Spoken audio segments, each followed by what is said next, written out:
Hola, mi nombre es Giovanna Rivera. Te saludo desde la Ciudad de México y te invito a que aprendamos juntos el versículo de memoria.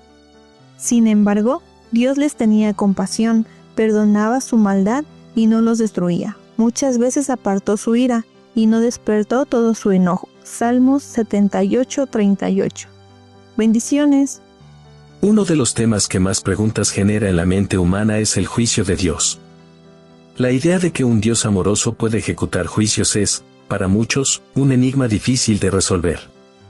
Sin embargo, cuando analizamos las Escrituras, encontramos una verdad que transforma nuestra perspectiva. El juicio de Dios no es una expresión de ira arbitraria ni de un deseo de venganza, sino el resultado de su amor por la justicia y su compromiso con la restauración del orden en su creación. En esencia, el juicio divino es una manifestación de su carácter de amor y justicia que busca redimir, corregir y, en última instancia, erradicar el pecado. Este principio se refleja claramente en la historia de Jerusalén y su destrucción por parte de los babilonios. A primera vista, estos eventos pueden parecer una muestra de un Dios severo y castigador. Sin embargo, un análisis profundo revela que fueron el resultado de la continua resistencia de su pueblo a escuchar su voz y arrepentirse. Dios, en su infinita paciencia, extendió innumerables oportunidades de reconciliación antes de permitir que las consecuencias de sus elecciones cayeran sobre ellos. Hoy estudiaremos como Esdras 5:12, Jeremías 51:24, 25 y 44, junto con Segunda de Crónicas 36:16. Arrojan luz sobre el juicio divino que sobrevino a Jerusalén por medio de los babilonios. Analizaremos el amor, la justicia y la paciencia de Dios en medio de estas decisiones, y veremos cómo estas lecciones se aplican a nuestras vidas hoy. Bienvenidos, mi nombre es Augusto Palacios, y esto es, Estudiando la Lección.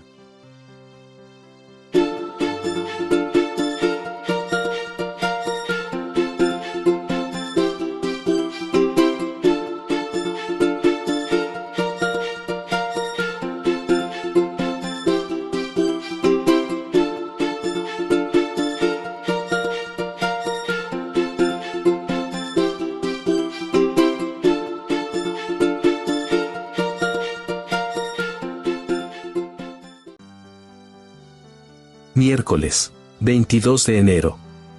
Dios no se complace en afligir. La Biblia nos presenta a un Dios que no se complace en afligir ni en castigar a sus criaturas.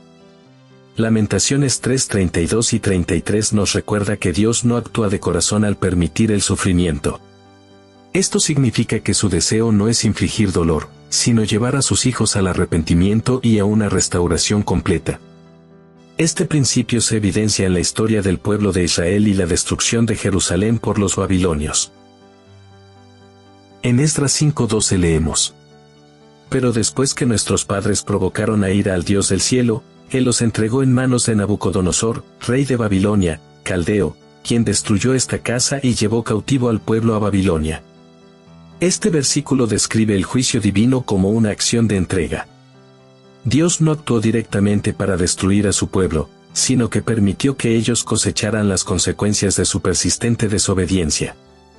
Esto no fue un acto impulsivo, fue la culminación de un largo proceso en el que Dios, mediante sus profetas, llamó repetidamente a su pueblo al arrepentimiento. Jeremías 51:24, 25 y 44 complementan esta narrativa al mostrar que, aunque Dios permitió que Babilonia ejecutara el juicio sobre Jerusalén, Él no ignoró la maldad de los babilonios. Jeremías 51:24 dice: Y pagaré a Babilonia y a todos los moradores de Caldea todo el mal que hicieron en Sión delante de vuestros ojos.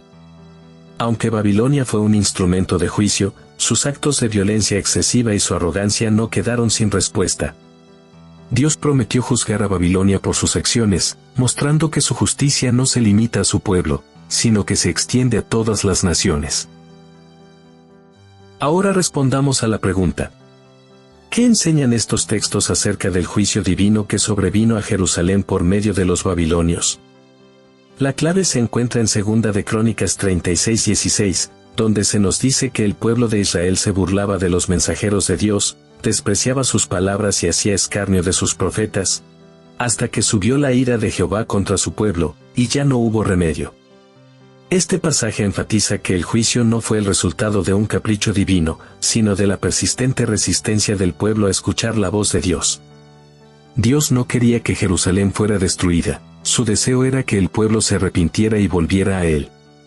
Sin embargo, al rechazar repetidamente su llamado, ellos mismos cerraron la puerta a la misericordia. Este patrón de entrega se observa a lo largo de las Escrituras.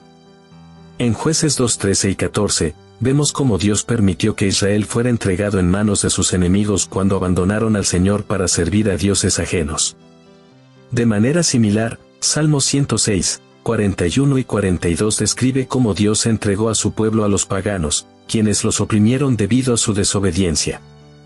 En cada caso, la entrega no fue un acto de abandono, sino una medida disciplinaria destinada a llevar al pueblo al arrepentimiento.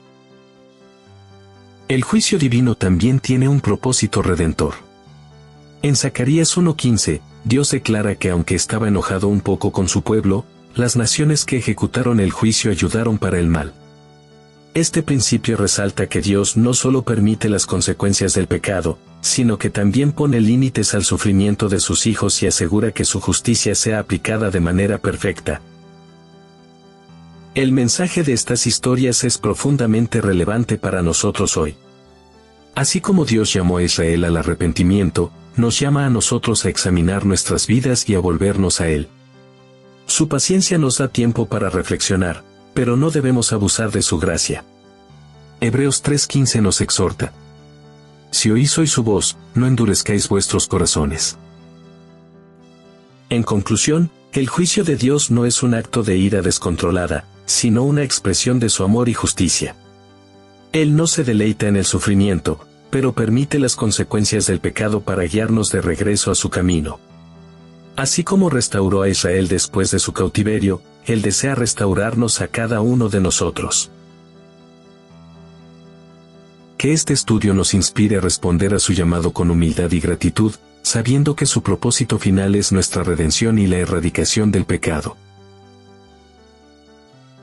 Únete a nuestra comunidad en Facebook, Instagram y Threads para reflexionar y compartir. Publicamos preguntas todos los días, de domingo a viernes, a las 2 de la tarde y 8 de la noche.